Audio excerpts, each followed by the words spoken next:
हिंदी अध्याय 251 गुप्त आक्रमण और विनाश। पिछला अध्याय। अगला अध्याय। जब माइकल पर 100 से अधिक बर्फ के टुकड़े गिरने लगे तो उसने तुरंत प्रतिक्रिया दी। उसने टाइफिन लेदर आर्मर सेट पर 2 बार एनहेंसमेंट का इस्तेमाल किया और बर्फीले हिमपात से पहले खुद को सबसे बुरे हालातों से बचाने के लिए सुरक्षा मंत्रों को सक्रिय कर दिया। सुरक्षा की परत जल्दी ही नष्ट हो गई। बर्फ के टुकड़ों के टकराने से वह जम गई। हालांकि सौभाग्य से प्रभाव उतना तीव्र नहीं था जितना अनुमान था। हालांकि कड़ाके की ठंड ने माइकल को काफी प्रभावित किया। उसके हाथ और ऊपरी शरीर पर बची हुई बर्फ की डंडियां लग गईं, जिससे उसकी गति काफी धीमी हो गई। उसका ऊपरी शरीर आधा जम चुका था। सामान्य परिस्थितियों में माइकल कुछ भी नहीं कर पाता। उसका पूरा शरीर मानो बर्फ से ढका हुआ महसूस हो रहा था, जो कि स्वाभाविक ही था। आखिरकार वह ठंड से जमकर मरने की कगार पर था। लेकिन माइकल साधारण नहीं था। उसने 4 स्तरों के संवर्धन से उन्नत निष्कर्षण शक्ति का प्रयोग किया और स्वयं को निष्कर्षण का लक्ष्य चुना। फिर उसने अपने शरीर के जमे हुए हिस्सों पर ध्यान केंद्रित करके अपने शरीर से ठंड को बाहर निकाल लिया। 5 सेकंड से भी कम समय में माइकल की त्वचा का रंग सामान्य हो गया और उसके शरीर का तापमान भी सामान्य हो गया। इसके बाद माइकल युद्ध के मैदान में वापस जाने के लिए तैयार था। दोबारा लड़ने के लिए तैयार होते ही माइकल का सामना दुश्मनों के एक छोटे समूह से हुआ। उनमें से एक पहले से ही उस पर वार कर रहा था। उसकी लंबी तलवार उसके शरीर में गहरे घाव करने से बस 1 मीटर से भी कम दूरी पर थी। माइकल ने सहज प्रतिक्रिया दी। उसने जार्क को पीछे खींचा, ऊर्जा का एक तीर बनाया और उसे चला दिया। तीर जार्क की लंबी तलवार से टकराया और उसके दुश्मनों का हमला तुरंत रोक दिया। अगले ही पल माइकल ने जार्क को वापस ले लिया और वाइवेंटूथ भाला प्रकट किया। उसने वाइवेंटूथ भाले पर संवर्धन की 4 परतें लगाईं और उसे निष्कर्षण की सुनहरी धाराओं की एक और परत से ढक दिया। इसके बाद 2 आत्मा कोड़े प्रकट हुए और निकटतम शत्रु पर प्रहार करने लगे। जागृत आत्मा को अचानक 2 मानसिक हमलों की उम्मीद नहीं थी, जिससे वह लड़खड़ा गया और वाइवेंटूथ भाले की काली धार तेजी से आगे बढ़ी। धार खून की प्यासी थी और उसे वही मिला। दुश्मन की गर्दन में गहराई तक घुसते ही काली धार तुरंत गर्म खून से लथपथ हो गई। जागृत व्यक्ति का शरीर दर्द से तड़प रहा था और वह घृणा से भरी निगाहों से माइकल की काली आंखों में घूर रहा था। वह मरना नहीं चाहता था। वह यही सब कुछ समाप्त नहीं करना चाहता था। अभी भी उसे बहुत कुछ करना बाकी था। सब कुछ अभी खत्म हो जाना उसके लिए नामुमकिन था। हालांकि जागृत व्यक्ति अपने भीतर की जीवन शक्ति और मूल ऊर्जा को तेजी से समाप्त होते हुए स्पष्ट रूप से महसूस कर सकता था। उठने की इच्छा होने पर भी उसे अपने पैरों में कोई संवेदना नहीं थी। जागृत व्यक्ति जमीन पर गिर पड़ा और धीरे धीरे खून बहने से उसकी मृत्यु हो गई, जबकि माइकल की सुनहरी धाराओं के अवशेष उसकी मूल ऊर्जा और जीवन शक्ति को तेजी से सोख रहे थे। इसके बाद माइकल ने स्पिरिट विप्स पर एनहेंसमेंट का इस्तेमाल करते हुए अगले प्रतिद्वंद्वी पर हमला किया और प्रतिद्वंद्वी के सामने प्रकट होने से पहले ही उसकी मानसिक सुरक्षा को तोड़ दिया। माइकल ने तेजी से आगे बढ़ते हुए प्रतिद्वंद्वी की बाहों और पैरों में गहरे घाव किए, जिससे सोने की और अधिक धाराएं दुश्मन के शरीर में प्रवेश कर सके और उसे अंदर से ही खत्म कर सकें। लेकिन इससे पहले कि माइकल कोई वास्तविक नुकसान पहुंचा पाता, उसने देखा कि उसके बगल में एक सरदार प्रकट हुआ। वह भी भाला चला रहा था और अत्यंत तेजी से आगे बढ़ रहा था। अचानक ऐसा लगा जैसे भाले का सिरा कई और हिस्सों में बंट गया हो जो एक साथ माइकल की ओर बढ़े। क्या ये सब भ्रम है या ये सब असली है? मैं इनमें फर्क नहीं कर पा रहा। माइकल ने मन ही मन बड़बड़ाते हुए भाले के वार से बचने के लिए पीछे छलांग लगाई। वह वार से बच गया और पीछे हटता रहा। जैसे ही वह पीछे हटा, बर्फ के टुकड़े तेजी से गिरने लगे, जिससे माइकल को मजबूर होकर एक तरफ हटना पड़ा और ईगल आई सोल ट्रेड पर एनहेंसमेंट का इस्तेमाल करना पड़ा। उसे अपने चारों ओर की स्थिति को और अधिक स्पष्ट रूप से समझना था ताकि वह युद्ध के किसी भी क्षण में यह तय कर सके कि कहाँ जाना है और क्या करना है। धीरे धीरे माइकल की गतिविधियों पर प्रतिबंध लगने लगा और वह एक मुश्किल स्थिति में फंसता चला गया। जब भी वह किसी सरदार या उसके अधीनस्थ पर हमला करता तो दूसरे भी उस पर हमला कर देते। वे बगल से हमला करते या उस पर बर्फ की बौछार कर देते। फिर भी माइकल के चेहरे से मुस्कान कभी नहीं हटी और ये तो स्वाभाविक ही था। आखिरकार सब कुछ उसकी योजना के अनुसार ही चल रहा था। माइकल और टैकलेक के अलावा टियारा और मास्क सेबर के अस्तित्व के बारे में किसी को पता नहीं था। वे नजरों से बचने के लिए युद्ध क्षेत्र के चारों ओर लंबा चक्कर लगाते रहे और अब तक उन्होंने खुद को प्रकट नहीं किया था। ऐसा इसलिए नहीं था कि वे अचानक डर गए थे और युद्ध में शामिल होने की हिम्मत नहीं कर रहे थे। इसके विपरीत टियारा और मास्क्ड सेबर जल्द से जल्द युद्ध के मैदान में उतरना चाहते थे। हालांकि कभी कभी लड़ाई से बचना और एक ही हमले में अधिक दुश्मनों को खत्म करने के लिए आवश्यक सभी चीजें तैयार करना बेहतर होता था। इसी उद्देश्य से मास्क्ड सेबर ने अपने शरीर को मूल ऊर्जा से भरने के लिए कई ऊर्जा औषधियां पी लीं। फिर उसने अपने शरीर में व्याप्त मूल ऊर्जा को चांदी की ऊर्जा में परिवर्तित करने में कई मिनट बिताए। मास्क्ड सेबर ने चांदी की ऊर्जा को संपीड़ित करते हुए अपनी तलवार को घेर लिया और एक बड़े हमले की तैयारी करने लगा।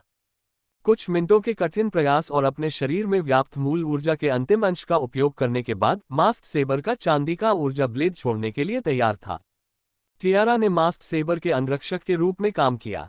उसने उसे संभावित खतरे से बचाया और चुपचाप मास्क्ड सेबर को युद्ध क्षेत्र के बाहरी इलाके तक ले गई।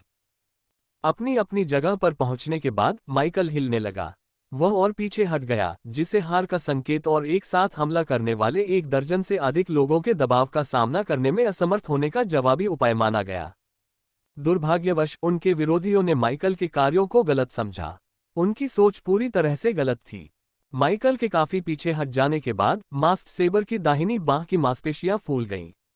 उसकी नसें उभर आईं और वह जोर से कराहते हुए हवा में क्षैतिज रूप से वार करने लगा। मास्क्ड सेबर ने एक अत्यधिक संपीड़ित चांदी की ऊर्जा ब्लेड छोड़ी, जिससे उसके दाहिने हाथ की लगभग सभी हड्डियां उसके छोड़ते ही टूट गईं। अत्यधिक संपीड़ित चांदी की ऊर्जा ब्लेड ने तेजी से गति पकड़ी। ये हवा को चीरती हुई आगे बढ़ी, जिससे एक सीटी जैसी ध्वनि उत्पन्न हुई जिसने जमीन को भी हिला दिया और सभी का ध्यान अपनी ओर खींच लिया। शुरू में संपीड़ित चांदी की ऊर्जा ब्लेड उतनी खतरनाक नहीं लग रही थी। इससे कोई दबाव नहीं निकल रहा था और यह अनोखे रंग वाली एक बड़े आकार की अर्धचंद्राकार पवन ब्लेड जैसी दिख रही थी। लेकिन चांदी की ऊर्जा तलवार बहुत तेज थी। इतनी तेज गति से किए गए हमले में दबाव न उत्पन्न होना असंभव था। कम से कम चांदी की ऊर्जा तलवार को कुछ अतिरिक्त मूल ऊर्जा छोड़नी चाहिए थी, जिसका उपयोग आने वाले हमले की शक्ति का संकेत देने के लिए किया जा सकता था। हालांकि ऐसा कुछ नहीं हुआ। हमले को पूरी तरह से सील कर दिया गया था, जिससे ऊर्जा का एक अंश भी बर्बाद नहीं हुआ। रो अल्फा पाई D alpha S new omicronwell.com इसका क्या मतलब था?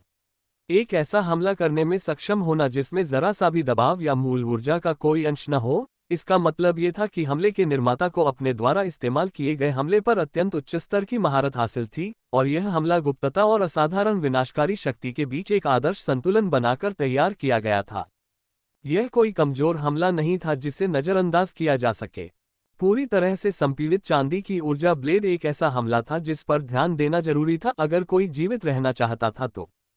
अधिकांश जागृतों के दुर्भाग्यवश और चांदी की ऊर्जा तलवार के मार्ग में बाधा उत्पन्न करने वाले संबंध के कारण बहुत कम लोगों को हमले के खतरे का एहसास तब तक हुआ जब तक कि बहुत देर नहीं हो गई थी।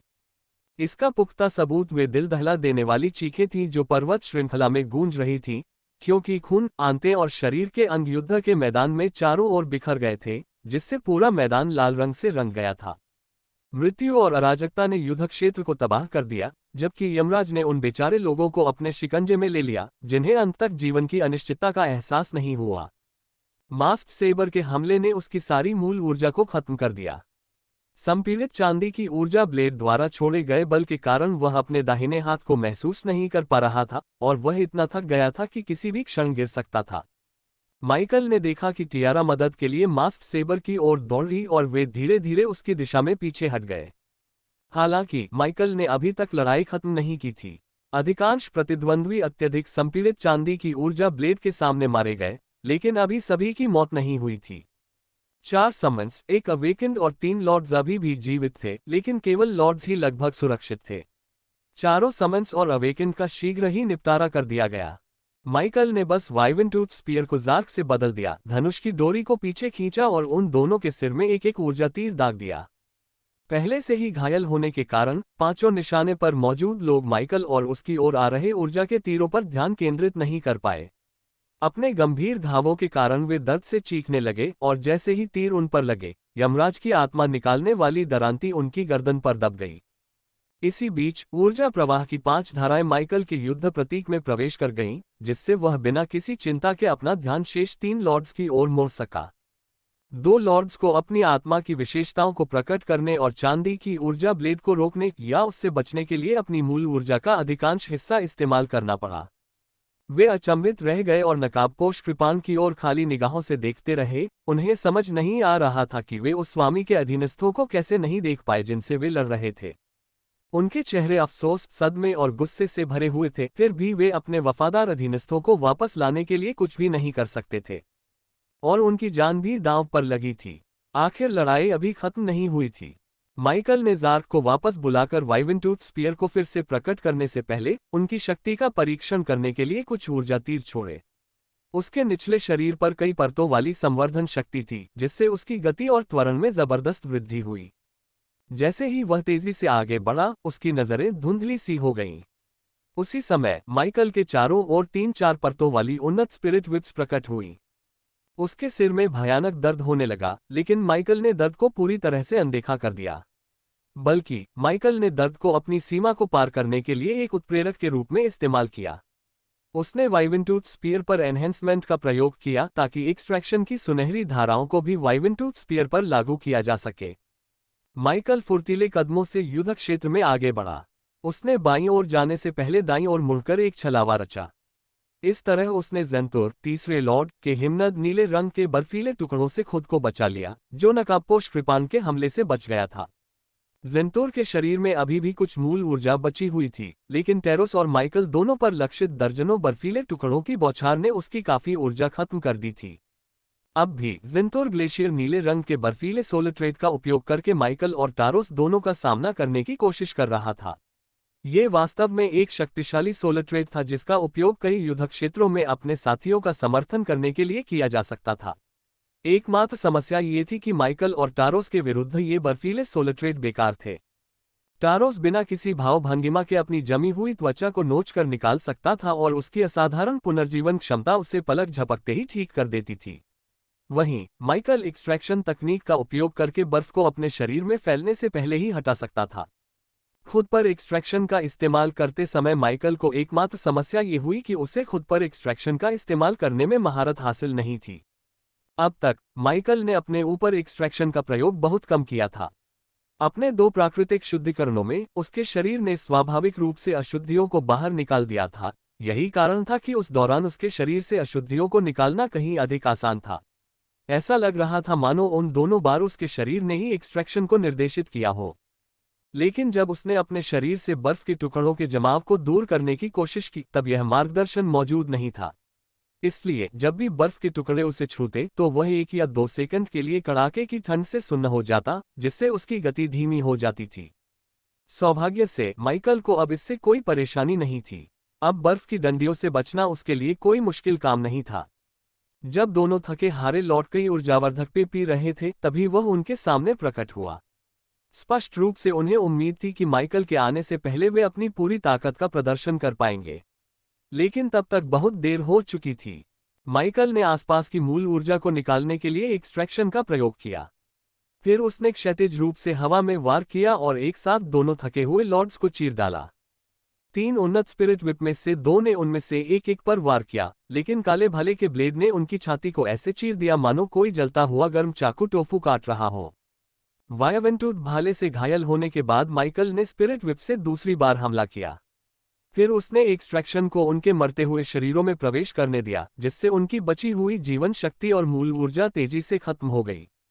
ज़ेंतुर ने माइकल को रोकने की कोशिश की, लेकिन उसके सामने एक्सट्रैक्शन की सुनहरी धाराओं की एक दीवार पहले ही बन चुकी थी, जो बर्फ की बूंदों के जमने के प्रभाव को गैसीय सुनहरी दीवार से गुजरने और उसके प्रतिद्वंद्वी तक पहुंचने से पहले ही सोख लेती थी।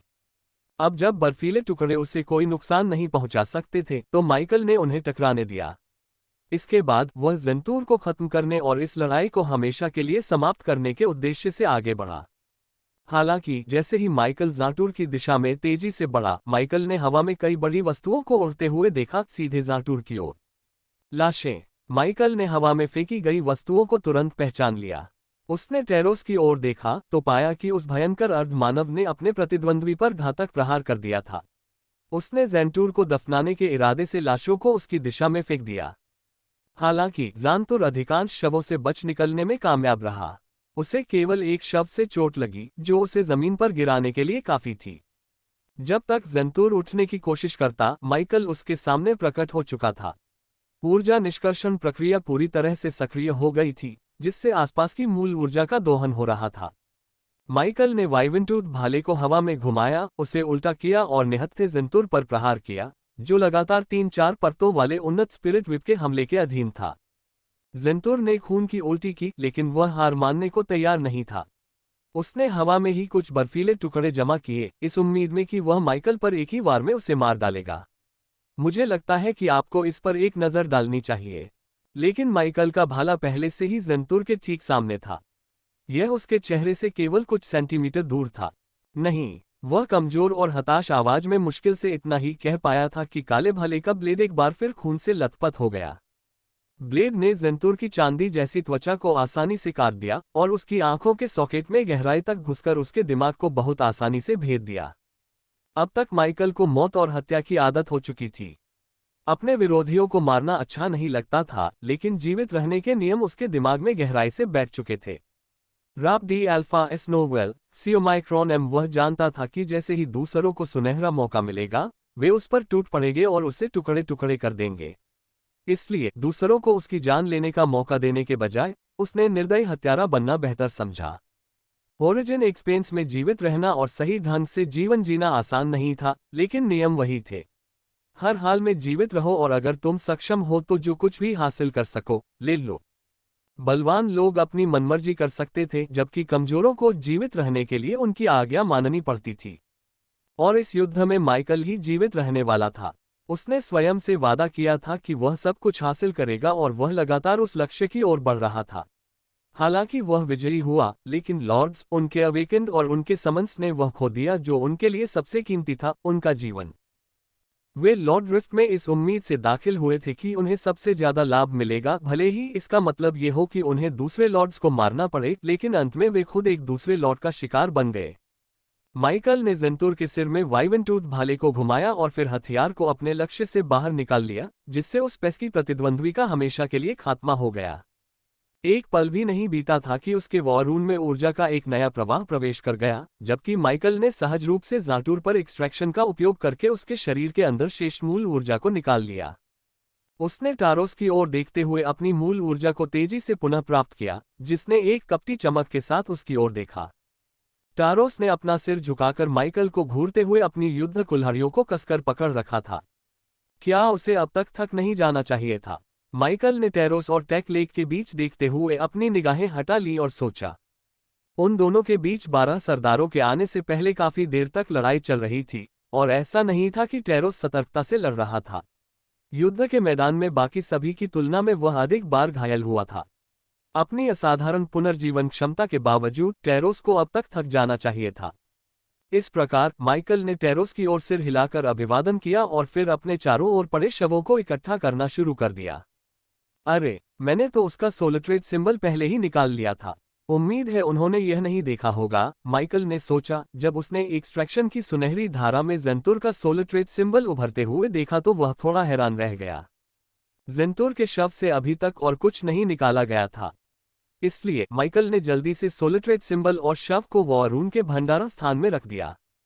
हालांकि ऐसा लग रहा था कि वह युद्ध के मैदान में पड़े शवों को इकट्ठा करने पर पूरी तरह से ध्यान केंद्रित कर रहा है, फिर भी माइकल टेरोस और टेक लेक के प्रति सतर्क था। वे फिलहाल लड़ना बंद करके उसे ध्यान से देखने लगे थे। माइकल का शरीर अभी भी संवर्धन के सफेद रंग से ढका हुआ था और उसकी कलाकृतियां भी अभी भी प्रकट थीं। अगर टारोस या टेक लेक हमला शुरू करते तो माइकल तुरंत प्रतिक्रिया दे सकता था। वह तैयार था।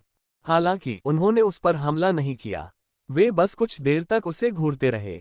उनके आत्मिक गुण मेरे लिए काफी उपयोगी साबित होंगे। ताकत बढ़ाने के लिए खाना मेरे लिए बिल्कुल उपयुक्त लगता है, और चारों मूलभूत तत्वों को नियंत्रित करना भी काफी अच्छा लगता है, माइकल ने अफसोस के साथ सोचा।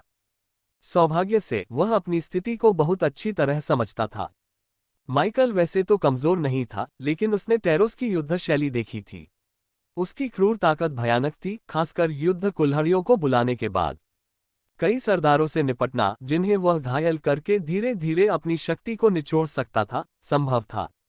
हालांकि टेरोस या टैच लेक जैसे किसी एक व्यक्ति से लड़ना माइकल की क्षमता नहीं थी। अब तक उनकी युद्ध शैली को बड़े पैमाने की लड़ाइयों से लड़ने के लिए ही निखारा गया था।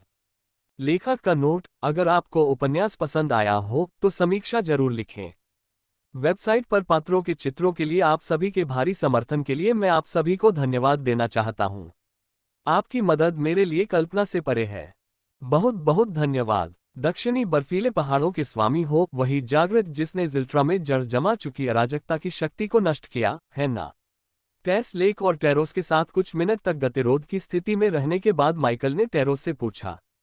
दरअसल अधिकांश शवों को इकट्ठा करने के बाद वह अब वहां से जाना चाहता था, लेकिन उसकी जिज्ञासा ने उसे रोक रखा था।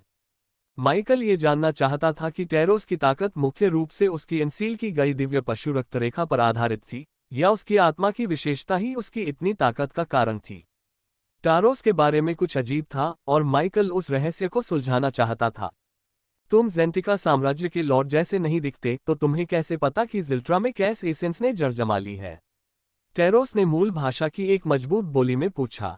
ऐसा प्रतीत होता था कि वह मूल भाषा में अक्सर बोलने का आदी नहीं था, क्योंकि उसकी आवाज कर्कश थी और वह जिन शब्दों का प्रयोग कर रहा था उनके उच्चारण से अपरिचित लग रहा था। वहां खड़ा यह आदमी एंटेम जंगल का एक लॉर्ड है, और उसने लॉर्ड टारगस के कुछ पैलाडिन्स को मारने के लिए कैस्पेल्स का इस्तेमाल करके एंटेम जंगल के एक हिस्से को नष्ट कर दिया। शुरुआती हमले में बच गए पैलाडिन्स अनजाने में कैस एसेंस को जिल्ट्रा के अंदर ले आए। बाकी तो आप जानते ही हैं, टैक लेक ने माइकल की ओर से जवाब दिया। दिलचस्प बात यह है कि टैक लेक अब लड़ने के मूड में नहीं लग रहा था। ज़ाटूर अभी भी अचानक हमलों के प्रति सतर्क था, लेकिन उसने टेरोस पर हमला करने के लिए नए तत्वों के संयोजन नहीं बनाए। उसके चेहरे पर संतोष से भरी मुस्कान खिल उठी थी। टाक लेक स्पष्ट रूप से उन दर्जन भर सरदारों और उनके अधीनस्थों की मृत्यु से संतुष्ट था।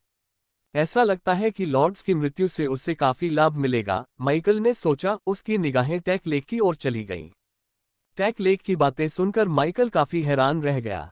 उसे उम्मीद नहीं थी कि टैक लेक को पता होगा कि उसने 13 पैलाडिन्स को हराने के लिए क्या किया था। दुर्भाग्यवश इसका ये भी अर्थ था कि जेंटिका साम्राज्य इस बात से भली भांति परिचित था कि वह क्या करने में सक्षम था, और निचले स्तर का लॉर्ड रहते हुए उसके कार्यों ने उन्हें कितना दर्द और पीड़ा पहुंचाई थी। जब मैंने सुना कि एक प्रथम श्रेणी के लॉर्ड ने एंटेम जंगल के बाहरी इलाके में तबाही मचा दी है, तो मैंने कैस एसेंस के बारे में काफी शोध किया। तुमने कैस्पेल्स का इस्तेमाल बहुत अच्छे से किया, हालांकि यह निश्चित रूप से खतरनाक था। टेस लेक ने माइकल के संदेह का जवाब देते हुए अपना सिर टेरोस की ओर घुमाया। टारोस की युद्ध कुल्हाड़ियां उसके युद्ध चिन्ह के भीतर गायब हो गईं, और उसका शरीर वापस अपने मूल आकार में आ गया। जैसे ही उसके शरीर ने अपना मूल आकार पुनः प्राप्त किया, टारोस के हाथ और पैर कांपने लगे। धिक्कार है इस सब पर। इन कमीनों को हराने के लिए मैंने अपनी दिव्य पशु शक्ति का बहुत ज्यादा इस्तेमाल किया है, उसने शाप देते हुए टाकलेक की ओर इशारा किया, जिसने भी खून की उल्टी की। टारोस के शब्दों के बाद उसकी चांदी जैसी त्वचा की चमक फीकी पड़ गई। टाकलेक अपनी विशिष्ट नस्लीय क्षमता का उपयोग इरादे से कहीं अधिक समय तक कर रहा था। 12 सरदारों के आगमन ने तीनों के लिए काफी मुसीबत खड़ी कर दी थी। उसने अपनी अनोखी नस्लीय क्षमता का उपयोग करना बंद कर दिया और गहरी सांस ली। कलाई घुमाते ही उसके हाथ में कुछ औषधि प्रकट हो गईं और उसने उन्हें एक ही बार में पी लिया। हमला करने के बारे में सोचना भी मत। मैं अपनी सीमा से भी अधिक उग्र हो सकता हूं। जब मैं सबसे कमजोर स्थिति में हूं, तब मेरा सामना करना तुम नहीं चाहोगे। आखिर हताश जानवर ही सबसे भयंकर होते हैं। टेरोस ने धमकी दी, ये देखकर कि माइकल ही एकमात्र ऐसा व्यक्ति था जिसके सोलिट्रेट सक्रिय थे और उसने अपने आर्टिफैक्ट्स को मजबूती से पकड़ रखा था। चिंता मत करो, इन सरदारों को मारकर मैंने काफी लाभ कमा लिया है।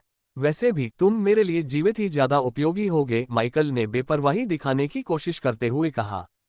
हालांकि वह धीरे धीरे थक भी रहा था।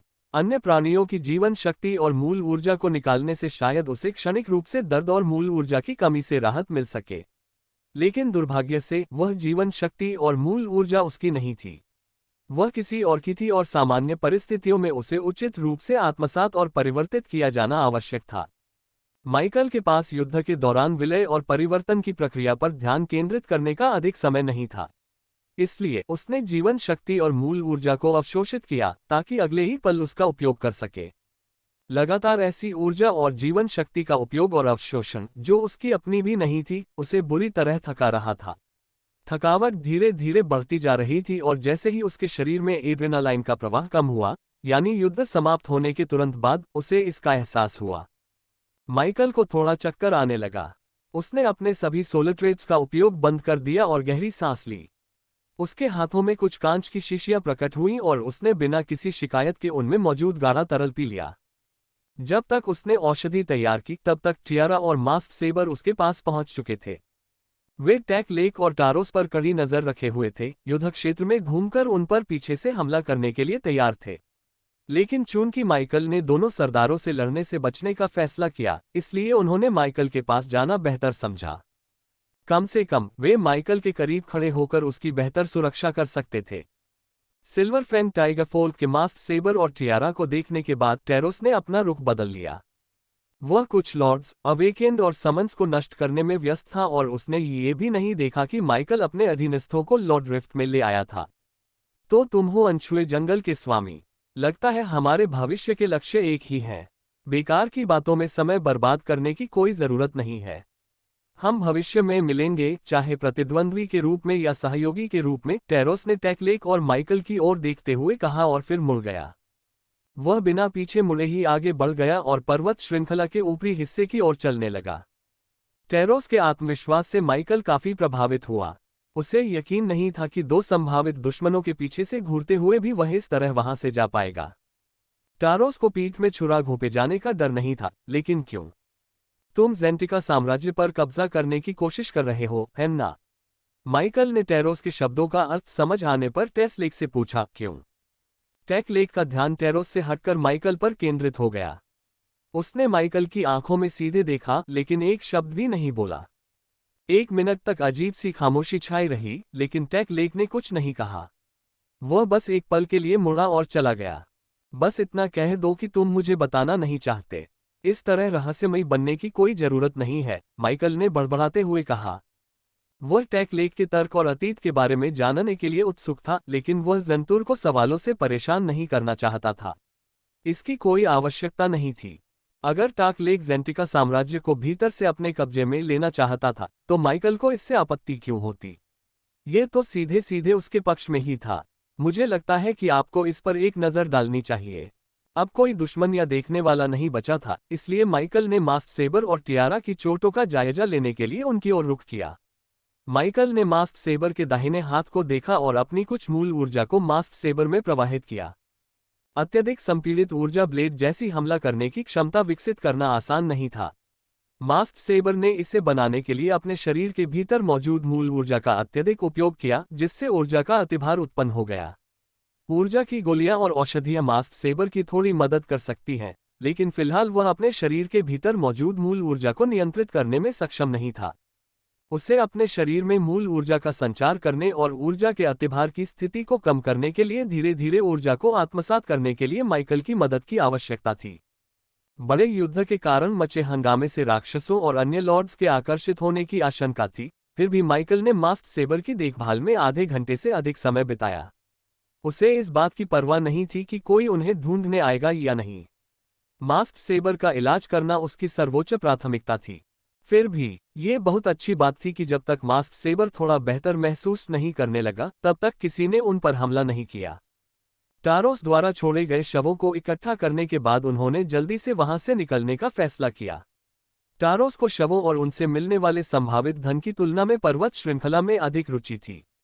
माइकल बिल्कुल विपरीत था। हो सकता है कि वह उन लॉर्ड्स और अवेकेंड के सोलर स्टार फ्रैगमेंट और सोलर ट्रेड सिंबल न निकाल पाए जिन्हें उसने नहीं मारा था, लेकिन फिर भी वह बड़ी संख्या में समनिंग स्क्रॉल, उनके वॉर रून से जुड़े आर्टिफैक्ट और लॉर्ड रिफ्ट के अंदर उनके द्वारा एकत्र की गई लूट को निकाल सकता था। माइकल उन खजानों को कभी पीछे नहीं छोड़ेगा। युद्ध क्षेत्र को लूटने के बाद माइकल और बाकी लोग वहां से चले गए। उन्होंने पर्वत श्रृंखला से कुछ किलोमीटर दूर एक छोटी गुफा में कुछ देर आराम करने का फैसला किया, जहां टियारा और मास्क सेबर संभावित खतरों से बचाव के लिए पहरा दे रहे थे, जबकि माइकल ने अपनी कमाई हुई संपत्ति पर एक नज़र डाली। माइकल ने सबसे पहले उन सभी समन्स, अवेकेंड और लॉर्ड्स के शवों को इकट्ठा किया जिन्हें टेरोस ने मार डाला था। उसे उनसे कोई सोलर स्टार फ्रैगमेंट या सोलर ट्रेड्स नहीं मिलेंगे, इसलिए वह उन्हें जल्दी से निकालना चाहता था। माइकल की हथेलियों से ऊर्जा की सुनहरी धाराएं निकली, वे हवा में ऐसे गतिमान हुई मानो जीवित हों और लाशों की ओर तेजी से बढ़ीं। एक्सट्रैक्शन को 6 स्टार सोलर ट्रेड तक उन्नत करने के बाद शवों को निकालना बहुत आसान और तेज हो गया। माइकल ने कुछ ही मिनटों में शवों को लूट लिया, जिसके परिणामस्वरूप उसे उच्च स्तरीय द्वितीय श्रेणी के राक्षसों के शवों का विशाल भंडार मिला। साथ ही लॉर्ड रिफ्ट में आसानी से मिलने वाले अन्य प्रकार के दुर्लभ खजाने भी प्राप्त हुए। टारोस द्वारा मारे गए लॉर्ड्स और अवेकेंड कुछ दुर्लभ पौधे और बीज भी ढूंढने में सक्षम थे, जिन्हें माइकल दुर्लभ पेड़ों और पौधों के लिए एक अत्यधिक समृद्ध पारिस्थितिकी तंत्र बनाने के लिए लगा सकता था। माइकल ने राक्षसों के शवों का विच्छेदन किया और निष्कर्षण के माध्यम से अतिरिक्त समनिंग स्क्रॉल और अन्य लूट का सामान निकाला। इसके बाद माइकल ने सब कुछ व्यवस्थित किया। फिर उसने आंखों में एक चमक लिए शेष शवों को इकट्ठा किया। उसे नहीं पता था कि आगे उसका क्या इंतजार कर रहा है, लेकिन वह काफी उत्साहित था। हालांकि माइकल द्वारा शेष शवों को निकालना शुरू करने से पहले ही उसने महसूस किया कि उसके शरीर में कुछ गड़बड़ है। Ra and alpha sun omicron V epsilon L C omicron M. उसका शरीर अजीब तरह से गर्म महसूस हो रहा था और उसका दिल तेजी से धड़क रहा था। कुछ ही सेकंड बीते थे कि उसे खून की उल्टी होने लगी। क्या हो रहा है? उसके सिर में तेज दर्द होने लगा और उसे ऐसा महसूस हुआ जैसे उसका दम घुट जाएगा। अचानक माइकल के चारों ओर सब कुछ घोर अंधेरा हो गया, सिवाय एक विशाल सफेद स्तंभ के जो उसके सामने प्रकट हुआ। क्या ये? माइकल प्रकाश के स्तंभ को घूरता रहा। धीरे धीरे उसे समझ आने लगा कि क्या हो रहा है। वह अनजाने में अपनी चेतना में प्रवेश कर गया था, अपने अस्तित्व के सबसे गहरे हिस्से में, जहां प्रकाश का स्तंभ उसके युद्ध प्रतीक का हृदय स्थित था। प्रकाश के स्तंभ के चारों ओर 8 आत्मा लक्षण प्रतीक घूम रहे थे। वे अव्यवस्थित और अस्थिर रूप से गतिमान प्रतीत हो रहे थे। केवल निष्कर्षण का प्रतीक ही स्थिर प्रतीत हो रहा था और उससे एक सुनहरी रोशनी निकल रही थी, जिससे प्रकाश का एक चमकता हुआ गोला बन रहा था। माइकल ने सुनहरे प्रकाश के गोले को देखते हुए अपनी आंखें सिकुड़ी। यहाँ क्या हो रहा है? और मेरे पास 8 सोलट्रेट सिंबल क्यों है? मेरे पास तो केवल 7 सोलट्रेट होने चाहिए। भले ही माइकल स्थिति को समझना चाहता था, लेकिन एक नए सोलट्रेट का प्रकट होना और प्रकाश के गोले का निर्माण होना उसे काफी उलझन में डाल रहा था। और फिर अचानक से उसके अपने सोलट्रेट्स भी अस्त व्यस्त प्रतीत होने लगे थे। माइकल ने कुछ भी खास नहीं किया था, फिर भी उसकी चेतना के भीतर सब कुछ बदल गया प्रतीत हुआ। Extraction, eagle eyes, enhancement, spirit whip, taming, soul grimoire, mind reader और ग्लेसिकल। माइकल ने ये समझने की कोशिश करते हुए बुदबुदाया कि आखिर चल क्या रहा है। ग्लेसिकल, क्या ये ज़ंतूर का सोलट्रेट नहीं है? क्या मैंने इसे वॉर रूम के भंडारण स्थान में नहीं रखा था? यह मेरे साथ क्यों जुड़ गया? माइकल को यह बिल्कुल भी समझ नहीं आया कि ऐसा कैसे हुआ, लेकिन ऐसा लग रहा था कि ग्लेसिकल उसके वॉर रूम के साथ जुड़ गया था। यह एक ऐसा सोलट्रेट था जिसमें 0 तारे थे। पहले तारे की रूपरेखा धुंधली सी दिखाई दे रही थी, लेकिन वह बेहद कमजोर थी। ग्लेसिकल्स के विवरण और प्रभावों से मुझे कोई जानकारी नहीं मिली, क्योंकि इसे निकालने के बाद ये पूरी तरह से विकसित सोलट्रेट भी नहीं बन पाया था। क्या वॉर रूम ने सोलट्रेट को संग्रहित करने के बजाय गलती से उसे सोख लिया, क्योंकि यह अभी पूरी तरह से विकसित सोलट्रेट नहीं है? माइकल को यकीन नहीं था कि उसका सिद्धांत सही है या नहीं, लेकिन उसे ये भी नहीं पता था कि इस परिणाम के पीछे और क्या कारण हो सकता है।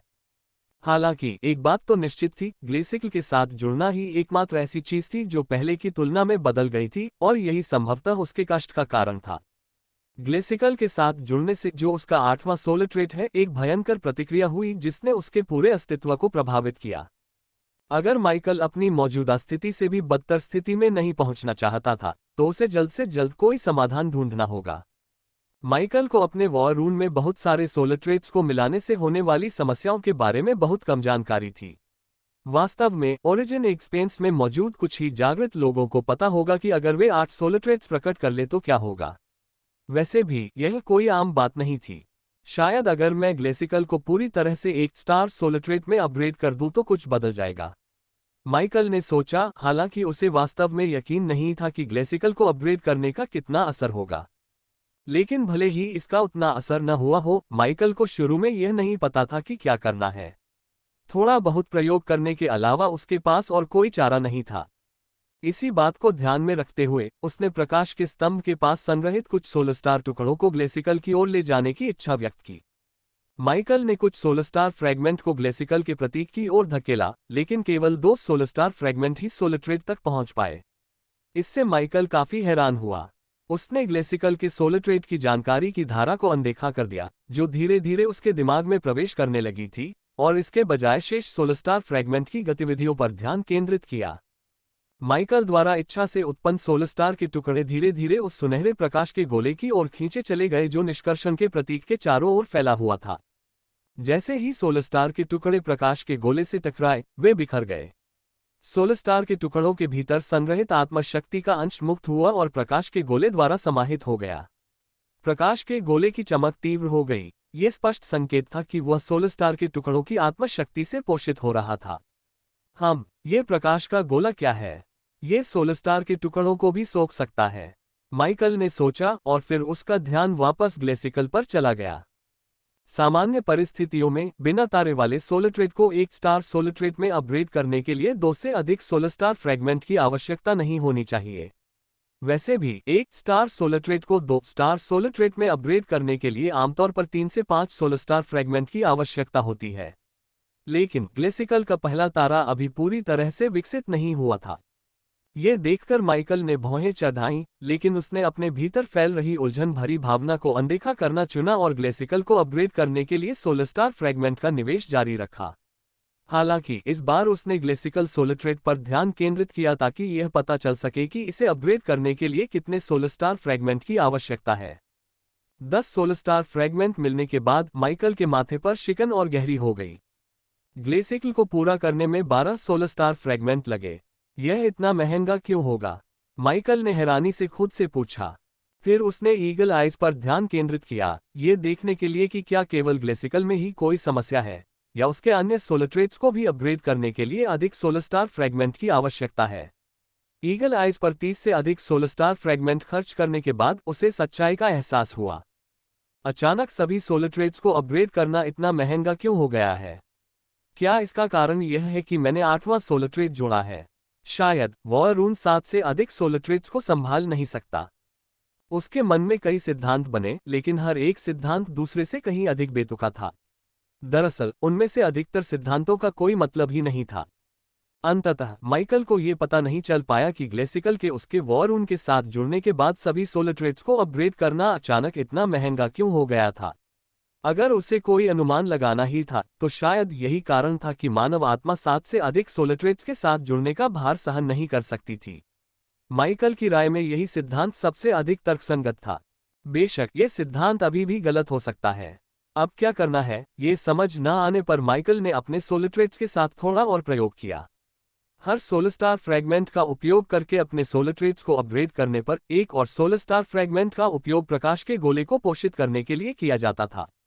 माइकल ने ये जानबूझकर किया, इस उम्मीद में कि प्रकाश का गोला उसे उसका उत्तर प्रदान करेगा। ये खतरनाक प्रतीत नहीं हो रहा था और इसके केंद्र में निष्कर्षण प्रतीक मौजूद था। एक समय माइकल ने एक्सट्रैक्शन को अपग्रेड करने के लिए सोलर स्टार फ्रैगमेंट्स का निवेश करना शुरू किया। यह महज एक प्रयोग था जिससे कुछ खास बदलाव की उम्मीद नहीं थी। हालांकि अंधेरी सुरंग के अंत में आशा की वह छोटी सी किरण तब और भी चमकने लगी जब माइकल ने कुछ देखा। एक्सट्रैक्शन की सोलर स्टार फ्रैगमेंट की मांग बढ़ी नहीं, यह तो पहले जैसी ही रही। उसने हैरानी से आंखें चौड़ी करते हुए कहा। जब उसे यह एहसास हुआ कि एक्सट्रैक्शन के लिए और अधिक सोलर स्टार फ्रैगमेंट की आवश्यकता नहीं है, तो माइकल को एक और खोज करने में ज्यादा समय नहीं लगा। प्रकाश के गोले ने एक सॉकेट बनाया जो निष्कर्षण के प्रतीक के चारों ओर घूमता है।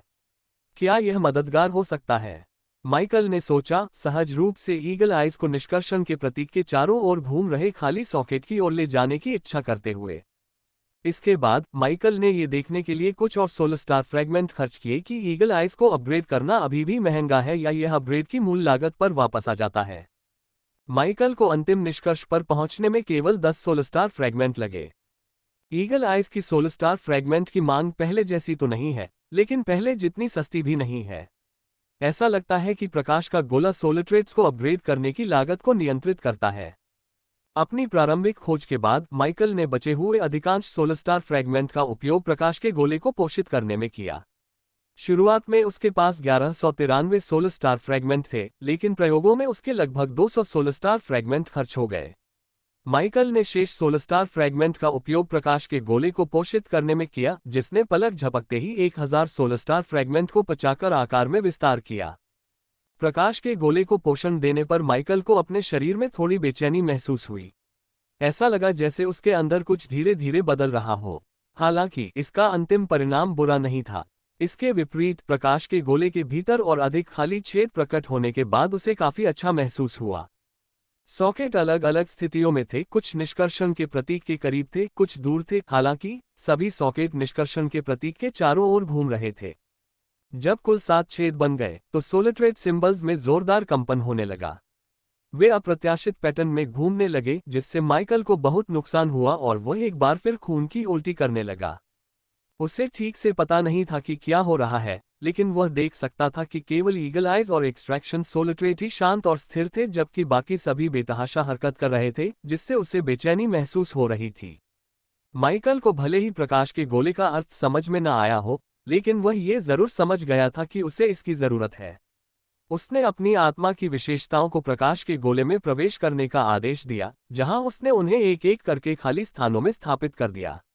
मुझे लगता है कि आपको इस पर एक नज़र डालनी चाहिए। तभी सोलेट्रेड शांत हुआ। सोलेट्रेड्स के शांत होने के बाद माइकल को खून की उल्टी नहीं हुई। उसकी हालत में तुरंत सुधार हुआ और वह प्रकाश के गोले पर अधिक ध्यान दे सका, साथ ही उन परिवर्तनों पर भी जो 8वें सोलेट्रेड को अपने वॉर रूम से जोड़ने के बाद उसमें आए थे।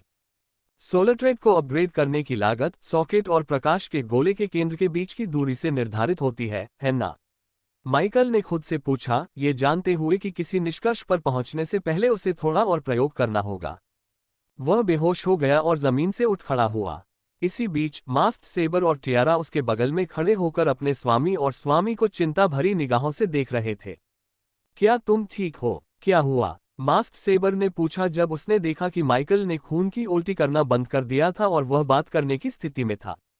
टियारा उसे उठने में मदद करने के लिए झुकी, लेकिन उसने महसूस किया कि माइकल में कुछ बदलाव आ गया था। माइकल के चेहरे के हाव भाव और बाकी सब कुछ पहले जैसा ही था, फिर भी उसकी उपस्थिति में कुछ बदलाव आ गया था। किसी तरह वह पहले से कहीं अधिक खतरनाक शिकारी जैसा महसूस करने लगा था। उससे होने वाला खतरा भी पहले से कहीं अधिक बढ़ गया था। क्या आपको कुछ हो गया है, गुरुजी? टियारा केवल यही पूछ सकी। उसे समझ नहीं आ रहा था कि माइकल के साथ अभी अभी क्या हुआ है। मैं ठीक हूँ, मुझे बस अपनी सोलेट्रेड्स में थोड़ी सी समस्या आ गई थी, लेकिन अब वह ठीक हो गई है। चिंता करने की कोई जरूरत नहीं है, माइकल ने मास्क सेबर और टियारा को जवाब देते हुए अपने होठों पर जबरदस्ती मुस्कान लाते हुए कहा। उसने अपने होठों के आसपास लगे खून को पोंछा और उन 8 लॉर्ड्स और 9 अवेकन के शवों पर ध्यान केंद्रित किया जिन्हें उसने और मास्क सेबर ने पिछली लड़ाई में मार डाला था। एक्सट्रैक्शन शुरू करने के बाद उसने तुरंत शवों के सोलस्टार फ्रैगमेंट, सोलेट्रेड सिंबल, आर्टिफैक्ट, लॉर्ड रिफ्ट में प्राप्त लूट और अन्य चीजें निकाल लीं। माइकल ने कुल 7 सोलेट्रेड सिंबल और 719 सोलस्टार फ्रैगमेंट प्राप्त किए। बाद में सोलेट्रेड सिंबल निकालने पर माइकल कुल 1363 सोलस्टार फ्रैगमेंट जमा करने में सक्षम हुआ। ये प्रकाश के क्षेत्र के साथ प्रयोग जारी रखने और उसके सोलेट्रेड्स के अपग्रेड लागत में बदलाव करने के लिए पर्याप्त से अधिक था। उसने लगभग 100 सोलस्टार फ्रैगमेंट का उपयोग करके ये पता लगाया कि प्रकाश के गोले के विभिन्न स्थानों पर सोलेट्रेड्स को अपग्रेड करना कितना महंगा था, और अंत में उसने ये निष्कर्ष निकाला कि एक्सट्रैक्शन को अपग्रेड करना सबसे सस्ता था और अन्य सोलेट्रेड्स को अपग्रेड करने की लागत प्रकाश के गोले के केंद्र से दूरी बढ़ने के साथ तेजी से बढ़ती गई। अगर ऐसा है तो क्या मैं जब चाहूं इन्हें अपग्रेड करने के लिए इनकी स्थिति नहीं बदल सकता? माइकल ने अपने सोलेट्रेड्स की स्थिति बदलने की कोशिश करने से पहले धीरे से खुद से कहा। उसके विचार तेजी से आ रहे थे, लेकिन वास्तविकता कठोर थी। एक्सट्रैक्शन को प्रकाश के गोले के केंद्र से हटाया नहीं जा सकता था। ऐसा लग रहा था मानो माइकल के इसे हिलाने की कोशिश करते ही पूरा प्रकाश का गोला बिखर जाएगा। इसलिए उसने एक्सट्रैक्शन के केंद्र में एक और सोलेट्रेड को ले जाने का विचार तुरंत छोड़ दिया। अन्य सोलेट्रेड्स को भी हिलाया नहीं जा सकता था, लेकिन जब उसने उन्हें हिलाने का प्रयास किया तो उन्होंने प्रकाश के गोले को चकनाचूर नहीं किया। यही कारण था कि माइकल ने कुछ सोलेट्रेड्स पर एक्सट्रैक्शन का उपयोग करने का विकल्प चुना ताकि ये देखा जा सके कि क्या वह उन्हें प्रकाश के गोले के सॉकेट से निकाल सकता है और क्या उन्हें इधर उधर ले जाना सार्थक होगा। माइकल ने अगले आधे घंटे तक प्रकाश के गोले के साथ प्रयोग किए। दुर्भाग्यवश परिणाम काफी अप्रिय रहे।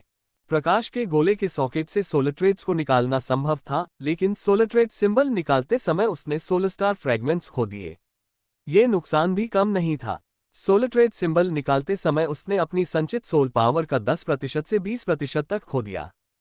इसका मतलब ये था कि 10 की सोल पावर वाले निम्न स्तरीय सोलट्रेड्स 1 या 2 सोल पावर यूनिट खो देंगे, जबकि 200 की सोल पावर वाले अधिक शक्तिशाली सोलट्रेड्स 20 से 40 सोल पावर यूनिट खो देंगे। इससे माइकल की वह योजना धरी रह गई जिसमें वह अपने सोलट्रेड्स की स्थिति को बार बार बदलकर सोलट्रेड्स के अपग्रेड की लागत को बहुत अधिक होने से बचाना चाहता था। इसका ये भी मतलब था कि माइकल को ये तय करना था कि उसे किन सोलट्रेड्स पर ध्यान देना चाहिए और किन पर नहीं।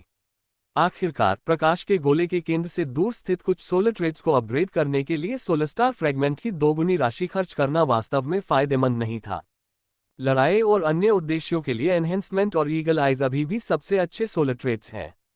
लेकिन स्पिरिट विप का क्या? माइकल ने अपने सिर के पीछे खुजलाते हुए खुद से पूछा। एक्सट्रैक्शन के पास केवल 3 सॉकेट थे और उनमें से एक पर पहले से ही ईगल आइज सिंबल लगा हुआ था। एनहेंसमेंट वह सोलट्रेड था जिसका वह युद्ध में सबसे अधिक उपयोग करता था।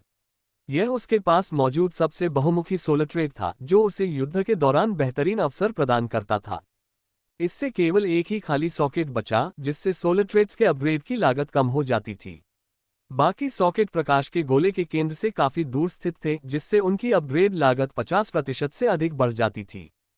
बड़े पैमाने की लड़ाइयों के लिए स्पिरिट विप की तुलना में ग्लेसिकल कहीं बेहतर रहेगा, खासकर अगर मैं ग्लेसिकल को मजबूत करने के लिए एनहेंसमेंट का इस्तेमाल करूं, माइकल ने धीरे से कहा। मैं स्पिरिट विप को 5 स्टार तक अपग्रेड कर सकता हूं, लेकिन मुझे यकीन नहीं है कि अगर मैं लगातार इस पर ध्यान केंद्रित करता रहूं तो स्पिरिट विप के एनहेंसमेंट का कोई बड़ा असर होगा। इसके विपरीत ग्लेसिकल एक शानदार सोलट्रेड बन सकता है जिसे सैकड़ों ग्लेसिकल की बौछार करने के लिए बहुत कम या बिल्कुल भी ध्यान देने की जरूरत नहीं होती। माइकल को अपने सोलट्रेड्स को व्यवस्थित करना पड़ रहा था। इससे वह खुश नहीं था, लेकिन वह समझ सकता था कि ऐसा क्यों था। मानव आत्मा को एक ही समय में 8 आत्मा गुणों को संभालने की क्षमता नहीं होनी चाहिए थी। हालांकि माइकल ने स्थापित नियमों को तोड़ दिया था। यह थोड़ा परेशान करने वाला था, लेकिन ये कुछ ऐसा भी था जिस पर माइकल गर्व कर सकता था। इसके अलावा अपग्रेड की बढ़ी हुई लागत कोई बड़ी समस्या नहीं थी। आखिरकार वह अभी भी केवल कुछ चुनिंदा सोलट्रेड्स पर ही ध्यान केंद्रित करेगा। कुछ भी नहीं बदला था, या कम से कम माइकल को ऐसा ही लगा। काफी समय बाद माइकल ने आखिरकार अपने सोलट्रेड सिंबल्स के समूह को व्यवस्थित करना पूरा कर लिया। एक्सट्रैक्शन प्रकाश के गोले का केंद्र था, जबकि ईगल आइज, एनहेंसमेंट और ग्लेसिकल ने आंतरिक क्षेत्र का निर्माण किया जो एक्सट्रैक्शन के प्रतीक के ठीक चारों ओर घूमता था। मध्य क्षेत्र में 2 सॉकेट थे जिनमें स्पिरिट विप और टैमिंग रखे गए थे, जबकि सोल ग्रिमोइरे और माइंड रीडर बाहरी क्षेत्र के सबसे बाहरी सॉकेट को भरने के लिए थे। माइकल को अभी तक सोल ग्रिमोइर और माइंड रीडर का कोई सार्थक उपयोग नहीं मिला था, इसलिए उसने फिलहाल अपने अन्य सोल ट्रेड्स पर ध्यान केंद्रित करना बेहतर समझा। सबसे खराब स्थिति में वह बाहरी क्षेत्र में सोलट्रेड्स को अपग्रेड करने के लिए मूल लागत का 2.5 गुना खर्च कर सकता था। ये महंगा हो सकता है, लेकिन आंतरिक क्षेत्र से एक सोलट्रेड को हटाकर अपने सोलट्रेड्स की स्थिति को फिर से बदलने से बेहतर था। ये बहुत मुश्किल है, माइकल ने मन ही मन शिकायत की, ये पूरी तरह समझते हुए कि स्थिति आसान नहीं होने वाली है। इसके विपरीत वह ये समझ सकता था कि अपने वॉरून से जुड़े प्रत्येक नए सोलट्रेड के लिए उसे प्रकाश के क्षेत्र में एक नया सॉकेट बनाने के लिए अधिक सोलस्टार फ्रैगमेंट खर्च करने होंगे। माइकल ने अपने वॉरून से सोल ग्रिमोइरे और माइंड रीडर को हटाने के बारे में सोचा था ताकि उसके सोलट्रेड्स की संख्या कम हो जाए। दुर्भाग्य से प्रकाश का गोला तभी ठीक से काम कर सकता था जब उसके सभी सॉकेट भरे हों। इसका मतलब था कि माइकल को सभी 8 सोलट्रेड्स को सॉकेट में लगाना ही था, अन्यथा प्रकाश का गोला खराब हो जाता और शायद नष्ट भी हो जाता। Ra and alpha sun omicron V epsilon L C omicron M. Michael को इस बात का यकीन नहीं था कि अगर कुछ गड़बड़ हो जाए तो वह प्रकाश के गोले की मरम्मत या उसे दोबारा बना पाएगा या नहीं, इसलिए उसने प्रकाश के गोले को नुकसान पहुंचाने का जोखिम उठाने की हिम्मत नहीं की। इस प्रकार उसे 8 आत्मा गुणों के होने के परिणामों के साथ जीना पड़ा। खैर, यह इतना बुरा भी नहीं है। सब कुछ काफी व्यवस्थित है और भीतरी क्षेत्र और मध्य क्षेत्र में आवश्यक सोलस्टार फ्रैगमेंट की मात्रा में केवल 50% की वृद्धि हुई है। पर्याप्त सोलस्टार फ्रैगमेंट जमा हो जाने पर स्पिरिट विप को अपग्रेड करना अभी भी संभव है, माइकल ने ग्लेसिकल पर ध्यान केंद्रित करने से पहले खुद से कहा। माइकल ने प्रकाश के गोले के अंदर अपग्रेड की लागत में वृद्धि के साथ थोड़ा प्रयोग करने के लिए 100 सोलस्टार फ्रैगमेंट खर्च कर दिए थे। इस प्रकार उसके पास केवल 1263 सोलस्टार फ्रैगमेंट बचे थे। इसके बाद उसने बचे हुए कुछ सोलस्टार टुकड़ों का उपयोग करके सोल पावर यूनिट्स के नुकसान की भरपाई की जो उसके कुछ सोलर को तब हुआ जब माइकल ने एक्सट्रैक्शन का उपयोग करके प्रकाश के गोले के अंदर सोलर की स्थिति को बदल दिया था। 4 सितारा और उससे ऊपर के सोलर को इधर उधर ले जाना काफी महंगा साबित हुआ था। उसे अपने सोलर को पहले की तरह ही शक्तिशाली बनाए रखने के लिए 500 से अधिक सोलस्टार फ्रैगमेंट खर्च करने पड़े। सौभाग्य से इससे माइकल के पास 700 से अधिक सोलस्टार फ्रैगमेंट बचे रहे। उसने तुरंत 336 सोलस्टार फ्रैगमेंट का उपयोग करके ग्लेसिकल को 4 स्टार में अपग्रेड कर दिया। इसके परिणामस्वरूप उसके दिमाग में सूचनाओं का अंबार लग गया, जिससे उसे ग्लेसिकल की शक्ति, उसके प्रभावों और कुछ विशेष कार्यों के बारे में बुनियादी जानकारी प्राप्त हुई। ग्लेसिकल को 5 स्टार सोलर ट्रेट में अपग्रेड करने के लिए 3000 से कुछ अधिक सोलस्टार फ्रैगमेंट की आवश्यकता होगी। स्पिरिट विप के लिए शायद 4500 के करीब सोलस्टार फ्रैगमेंट की आवश्यकता होगी।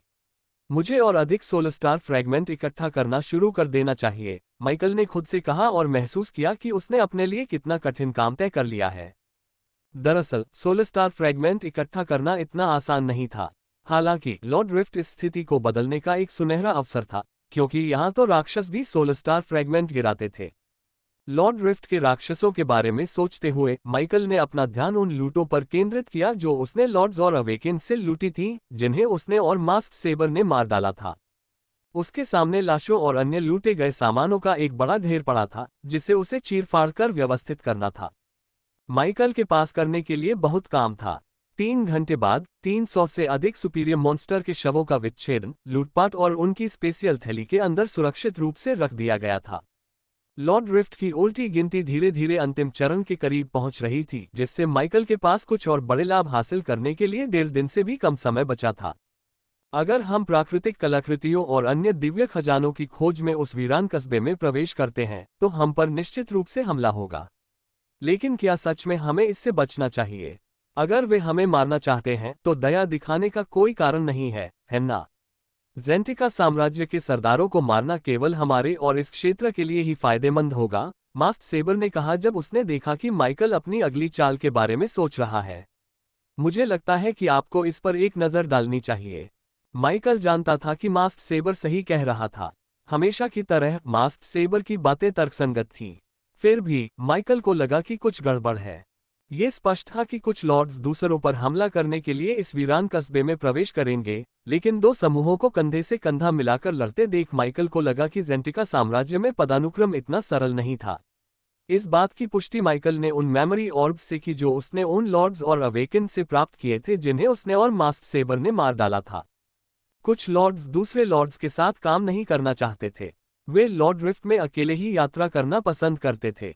हालांकि ज़ेंटिका साम्राज्य के अधिकांश लॉर्ड्स परिषद द्वारा उन पर लगाई गई शर्तों के कारण दूसरों के साथ काम करने के लिए विवश थे। ये शर्तें लॉर्ड रिफ्ट के प्रवेश टिकटों से जुड़ी थीं, जो लॉर्ड्स को परिषद द्वारा तभी प्रदान किए गए थे जब उन्होंने शक्तिशाली लोगों की आज्ञा मानने और उनके साथ मिलकर काम करने के लिए सहमति दी थी, ताकि यह सुनिश्चित किया जा सके कि ज़ेंटिका साम्राज्य को सबसे अधिक लाभ मिले। ये बात सही थी कि ज़ेंटिका साम्राज्य को साम्राज्य के सरदारों के एकजुट होकर काम करने से बहुत लाभ होता था, लेकिन ये भी सच था कि कमजोर लोगों को नामात्र का ही लाभ मिलता था। उनका सबसे बड़ा लाभ उन श्रेष्ठ प्राणियों के शव होते थे जिन्हें उन्होंने मार डाला था। लॉर्ड रिफ्ट एक ऐसा अवसर था जो जीवन में एक बार ही मिलता था, इसलिए अधिकांश लॉर्ड्स दूसरे लॉर्ड्स के साथ काम करने के विचार से नाखुश थे, खासकर उन घमंडी लोगों के साथ जो उन्हें गुलामों की तरह आदेश देते थे। इस तरह के व्यवहार के बदले में उन्हें केवल कुछ राक्षसों के शव ही मिलते थे। ये वाकई निराशाजनक था, लेकिन तब भी परिषद द्वारा चुने गए सभी लॉर्ड्स शर्तों पर सहमत हो गए। क्यों? लॉर्ड रिफ्ट में प्रवेश करना जीवन में एक बार मिलने वाला अवसर था। न केवल उन्हें अपनी प्रारंभिक अपेक्षा से कहीं अधिक लाभ प्राप्त होने की संभावना थी, बल्कि यह एक सम्मानजनक कार्य भी था। हजारों लोग इस अवसर को पाने के लिए बेताब थे, इसलिए लॉर्ड रिफ्ट में प्रवेश करने और यथासंभव अधिक से अधिक लाभ वापस लाने के लिए विश्वसनीय और शक्तिशाली के रूप में चुना जाना उनकी सामाजिक प्रतिष्ठा को बहुत बढ़ा देता। इससे उन्हें पूरे ज़ेंटिका साम्राज्य में सम्मान और गौरव प्राप्त होगा। सम्मान से उनका पेट नहीं भरता था, लेकिन अतिरिक्त लाभ की उम्मीद उन्हें जरूर लुभाती थी। इसलिए कमजोर लॉर्ड्स को शक्तिशाली लॉर्ड्स की आज्ञा मानकर अस्थायी रूप से उनकी मदद करनी पड़ी। उन्होंने परिषद की शर्त मान ली और लॉर्ड रिफ्ट में प्रवेश का टिकट प्राप्त कर लिया। केवल टेक लेक और कुछ अन्य लॉर्ड्स ही लॉर्ड रिफ्ट एंट्रेंस टिकट हासिल कर पाए। इसका मतलब है कि अगर हम इस वीरान शहर में प्रवेश करते हैं तो हमें लॉर्ड्स के बड़े समूहों का सामना करना पड़ सकता है, माइकल ने बताया, लेकिन टियारा ने केवल कंधे उचका दिए। लेकिन क्या इससे हमें सच में कोई परेशानी होगी, गुरुजी? हमारी टीम वर्क बहुत बढ़िया है और हम वैसे भी अधिकांश दुश्मनों से ज्यादा शक्तिशाली हैं। मास्क सेबर की चांदी की ऊर्जा तलवार बेहद शक्तिशाली है, मेरे सोलर ट्रेड्स भी कमजोर नहीं हैं, और आप? खैर, आप हमारे गुरुजी हैं और आपके पास युद्ध से संबंधित कई सोलर ट्रेड्स हैं। यहाँ तक कि टाक लेक और टारोस को भी आपसे लड़ना आसान नहीं होगा, भले ही उनके पास उच्च स्तर की निपुणता और बेहतर कलाकृतियां हों। टियारा ने गर्व से कहा। माइकल उसकी बात समझ सकता था, लेकिन उसने अपना सिर हिलाया। एक और बात थी जिसका जिक्र वह पहले करना भूल गया था। चूंकि हम जानते हैं कि समूह के सभी लॉर्ड्स ने साम्राज्य की परिषद की शर्तें मान ली हैं, इसलिए हम जानते हैं कि लॉर्ड ड्रिफ्ट की उल्टी गिनती के आखिरी 20 घंटों में वे बाहरी लोगों की तलाश शुरू कर देंगे। 2 लॉर्ड्स की यादों से मुझे पता चला कि जेंटिका साम्राज्य की परिषद सभी बाहरी लोगों को रास्ते से हटाना चाहती है ताकि लॉर्ड ड्रिफ्ट से केवल उन्हें ही लाभ मिल सके। लॉर्ड्स के समूह हमारी तलाश करेंगे और अपनी संख्यात्मक बढ़त और जबरदस्त युद्ध शक्ति के बल पर हमला करेंगे, माइकल ने लॉर्ड के मेमोरी ऑर्ब से मिली एक और महत्वपूर्ण जानकारी का खुलासा करते हुए कहा। उसने अपने अधीनस्थों की प्रतिक्रिया देखी, शरारती मुस्कान के साथ कहा, वैसे मुझे लगता है कि हमें सबसे पहले सरदारों के समूहों पर हमला करना चाहिए। अगर वे किसी भी तरह से हम पर हमला करने वाले हैं तो बेहतर यही होगा कि हम आगे बढ़कर उन्हें अचानक चौंका दें। इस समय माइकल की रणनीति काफी सरल थी। अगर कोई उससे, उसके लोगों को या उसके क्षेत्र को नुकसान पहुंचाना चाहता, तो वे उसके दुश्मन होते। और दुश्मनों को जल्द से जल्द हटाना जरूरी था ताकि वे आगे कोई परेशानी न खड़ी कर सकें। माइकल को इस बात का पूरा एहसास था कि पिछले कुछ महीनों में उसमें बहुत बदलाव आ गया था। जीवित प्राणियों का जीवन समाप्त करने से डरने या हिचकिचाने के बजाय माइकल अब निर्दयता से अपने दुश्मनों पर प्रहार कर सकता था। वह अब भी दूसरों के प्रति बहुत सतर्क रहता था और कोई भी कदम उठाने से पहले सावधानी बरतता था, लेकिन एक बार जब वह अपने विरोधियों की पहचान कर लेता था तो वह कभी भी दोबारा नहीं सोचता था। अब जब उसे पता चल गया था कि लॉर्ड ड्रिफ्ट में उसके दुश्मन कौन हैं, तो माइकल उन पर सबसे पहले हमला करने के लिए तैयार था। लॉर्ड ड्रिफ्ट के केंद्र की ओर बढ़ते हुए उनके कार्यों में कोई झिझक नहीं थी। उन्होंने दुर्लभ पौधों, जड़ी बूटियों, पेड़ों की कटाई और अयस्कों को निकालने में पर्याप्त समय व्यतीत किया था। अब शिकारियों के लिए अपने अगले शिकार पर जाने का समय आ गया था। इसी बीच लॉर्ड ड्रिफ्ट में तापमान लगातार बढ़ता रहा।